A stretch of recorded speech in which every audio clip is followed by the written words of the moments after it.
In this week's Mortgage Knowledge Tip of the Week, we're going to be talking about declining prices and inclining interest rates.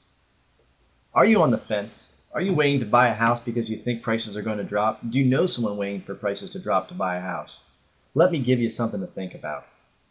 Let's have some fun with mortgage math.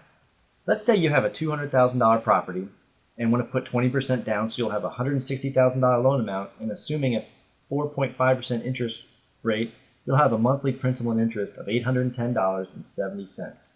Now, let's assume that you want to wait to buy a house because you think prices are going to decrease. Let's assume a 10% decrease in prices and that interest rates will rise.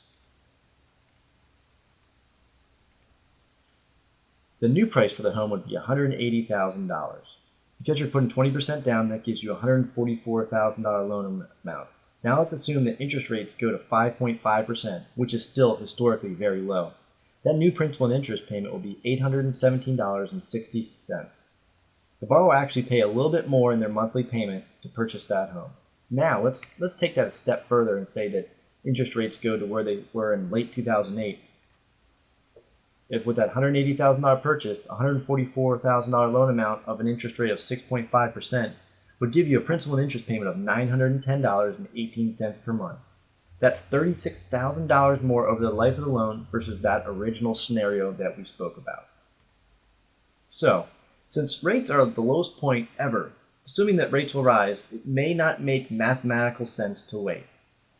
On my website, joeknowsmortgages.com, I have several calculators that might help you make the right decision. Again, rates are at historic lows, but who knows for how long.